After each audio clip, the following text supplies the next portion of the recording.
அனைவருக்கும் வணக்கம். இது உங்கள் கரூர் கிளாசிக் கிச்சன். தீபாவளி வரப்போகுதுங்க. அதுக்காக தீபாவளி ரெசிபீஸாக இன்றைக்கி நம்ம பார்க்க போகிறது முந்திரி மைசூர் பாக். யூஸ்வலாக கடலை மாவு வச்சு தான் நீங்கள் மைசூர் பாக் செய்வீங்க. இந்த தடவை கொஞ்சம் டிஃப்ரெண்ட்டாக முந்திரி வச்சு மைசூர் பாக் செஞ்சு பாருங்கள். கண்டிப்பாக எல்லாத்துக்கும் ரொம்ப பிடிக்கும். வாங்க வீடியோக்குள்ளே போகலாம்.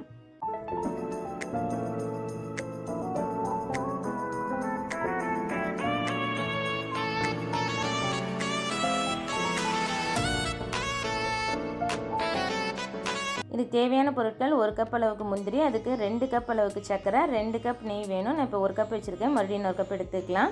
1 டம்ளர் அளவுக்கு காய்ச்சி ஆற வச்சுருக்க பால். இது முந்திரி அரைச்சி விடுறதுக்காக பால் யூஸ் பண்ண போகிறோம்.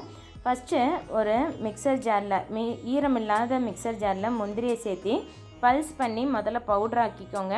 அதுக்கப்புறம் கொஞ்சம் கொஞ்சமாக பால் விட்டு இதை நல்லா ஒரு ஸ்மூத் பேஸ்ட்டாக திப்பியாக இல்லாமல் நல்லா வலுவலுன்னு ஒரு பேஸ்டாட்டாக அரைச்சி எடுத்துக்கோங்க. இந்த அளவுக்கு நல்லா பேஸ்டாட்டாக அரைச்சி எடுத்துக்கோங்க. இப்போ நம்ம இது அரைக்கிறதுக்கு எனக்கு 3/4 கப் அளவுக்கு பால் தேவைப்பட்டது. இந்த மீதம் இருக்க பால் மிக்சியை ரின்ஸ் பண்ணி விடுறதுக்கு நம்ம யூஸ் பண்ணிக்க போகிறோம். எப்போ ஸ்வீட் செஞ்சாலும் இந்த மாதிரி அடிகனமான பாத்திரத்தை எடுத்துக்கோங்க. நான் இன்றைக்கி நல்லா அடிகனமான கடாயை எடுத்திருக்கேன். அப்போ தான் ஸ்வீட் அடிப்பிடிக்காமல் நமக்கு கரெக்டாக வரும். இப்போ அரைச்சி வச்சுருக்க முந்திரியை இந்த கடாயில் சேர்த்திக்கோங்க. மிக்சியை ரின்ஸ் பண்ணுறதுக்கு நான் மீதம் இருக்க பால் ஆட் பண்ணிக்கிறேன். தண்ணி விடாதீங்க, பால் ஊற்றியே நீங்கள் அரைச்சிக்கோங்க, அப்போ தான் நல்லாயிருக்கும். இது கூட அளந்து வச்சுருக்க 2 கப் அளவுக்கு சர்க்கரை எடுத்துக்கோங்க. இதெல்லாம் அடுப்பை ஆன் பண்ணி மீடியம் ஃப்ளேமில் வச்சு நல்லா சர்க்கரை கரைஞ்சி முந்திரி கூட கலந்து வர்ற அளவுக்கு கலந்து விட்டுக்கோங்க. இந்த சர்க்கரை இலகி பாகாகி நம்ம முந்திரி கூட நல்லாவே கலந்து வந்துடும். எந்த சமயத்தில் உங்களுக்கு சட்டியில் ஓரங்கள்லேயும் அடியிலையும் பிடிக்கிற மாதிரி இருக்கும், அப்போ கொஞ்சம் கொஞ்சமாக நம்ம நெய் ஆட் பண்ணிக்கலாம். அட் அ டைமில் எல்லா நெய்யும் ஆட் பண்ணாமல் எப்பெல்லாம் சட்டியில் நமக்கு பிடிச்சி வருதோ அப்போ மட்டும் நெய் ஆட் பண்ணி கிளறி விட்டுக்கோங்க. இந்த மாதிரி நல்லா கொதித்து பபுள்ஸ் வர்ற ஸ்டேஜில் தான் நமக்கு சட்டியில் ஒட்டிக்கிட்டு வரும்.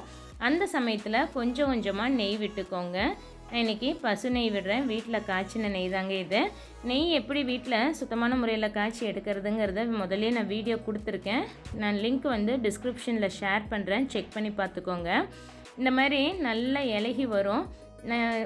இப்போ கிட்டத்தட்ட 1 கப் அளவுக்கு நம்ம நெய் உள்ளே விட்டுட்டோங்க. இப்போ அடுத்து இன்னொரு கப் நெய்யும் நமக்கு தேவைப்படும். முந்திரியோட எண்ணெய் பசையை பொறுத்து நமக்கு நெய்யோட அளவு முன்ன பின்ன மாறுபடும். இப்போ முந்திரியில் எண்ணெய் பசை அதிகமாக இருந்தால் நெய் கொஞ்சம் கம்மியாக பிடிக்கும். 2 கப்புன்னு சொல்லியிருக்கேன், ஆனால் 2 கப்போட கம்மியாக கூட பிடிக்கலாம்.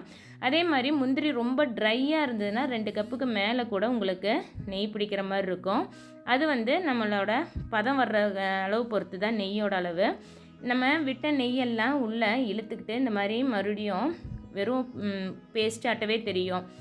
மறுபடியும் இந்த மாதிரி நம்ம கைவிடாமல் கிளறிக்கிட்டே இருந்தால் கிட்டத்தட்ட எனக்கு இப்போ 42 நிமிஷம் ஆயிடுச்சுங்க. நான் அடுப்பில் ஏற்றி இந்த பதத்துக்கு வந்துருச்சு.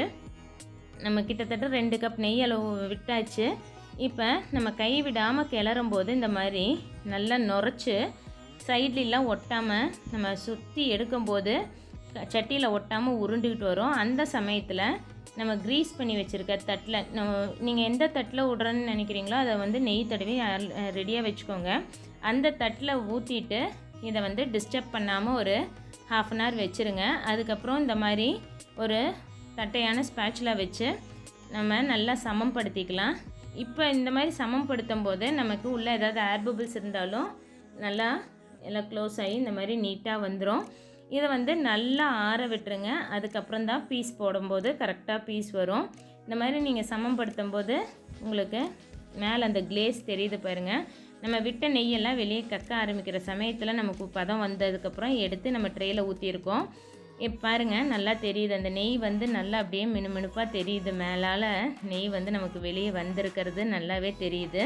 இதை 1/2 மணி நேரத்துலேருந்து ஒரு 2 மணி நேரம் வரைக்கும் அப்படியே விட்டுருங்க. நல்லா சூடு ஃபுல்லாக ஆறுனதுக்கப்புறம் தான் பீஸ் போடணும்.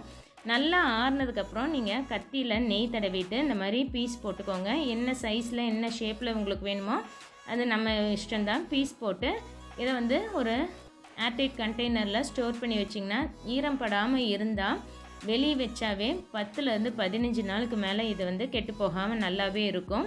ஃப்ரிட்ஜில் வச்சா கிட்டத்தட்ட 1 மாதம் வரைக்குமே நல்லா இருக்குங்க. இது வந்து பார்க்குறக்கு அப்படியே நெய் மைசூர் பாக் மாதிரியே இருக்கும். ஆனால் முந்திரி டேஸ்ட்டோட சாப்பிடும்போது ரொம்பவே நல்லாயிருக்கும். இந்த தீபாவளிக்கு இந்த ரெசிபி நீங்கள் ட்ரை பண்ணி பாருங்கள்.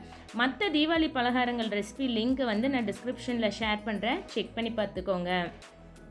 இந்த வீடியோ உங்களுக்கு பிடிச்சிருந்ததுன்னா லைக் பண்ணிவிட்டு உங்கள் ஃப்ரெண்ட்ஸ் கூடயும் மறக்காமல் ஷேர் பண்ணிக்கோங்க. இது வரைக்கும் எங்கள் சேனலுக்கு சப்ஸ்கிரைப் பண்ணாமல் பார்த்துக்கிட்டு இருந்தீங்கன்னா சப்ஸ்கிரைப் பண்ணிவிட்டு கூடவே பக்கத்தில் இருக்க பெல் ஐக்கானில் ஆளுங்கிற ஆப்ஷன் செலக்ட் பண்ணி வச்சுக்கோங்க. அப்போ தான் நான் போடுற வீடியோஸ் எதுவுமே மிஸ் பண்ணாமல் பார்க்க முடியும். தேங்க்ஸ் ஃபார் வாட்சிங்.